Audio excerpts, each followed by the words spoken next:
all, welcome to Ravi Institute YouTube channel. ఈ వీడియోలో RRB previous exams లో ఇచ్చిన ఈ నెంబర్ సిరీస్ క్వశ్చన్ కి సొల్యూషన్ డిస్కస్ చేద్దాము.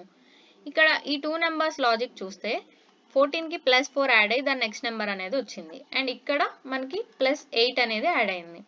అండ్ నెక్స్ట్ ఇక్కడ +12 అండ్ ఇక్కడ +16. ఇక్కడ మనకి ఏంటి అంటే డబుల్ లేయర్ లాజిక్ అనేది ఉంటుంది. ఇక్కడ కూడా మనం లాజిక్ చెక్ చేసుకోవాలి. ఇక్కడ +4 యాడ్ అయింది. ఈ 2 నెంబర్స్ కి కూడా +4 యాడ్ అయింది. అండ్ ఈ 2 నెంబర్స్ కి కూడా +4 యాడ్ అయింది. సో ఇక్కడ మనం ప్యాటర్న్ చూసుకుంటే ఎవ్రీ నెంబర్ కి +4 అనేది యాడ్ అవుతూ ఉంది. సో ఇక్కడ కూడా మనకి +4 చేస్తే 20 అనేది వస్తుంది. సో ఈ 50 కి +20 చేస్తే వచ్చేదే మన answer. So 74 will be our answer. B is the correct answer. ఇప్పుడు మీకు ఇచ్చే టాస్క్ ఏంటి అంటే ఈ క్వశ్చన్ కి లాజిక్ ఫైండ్ అవుట్ చేసి మీ ఆన్సర్స్ ని కమెంట్ సెక్షన్ లో కమెంట్ చేయండి.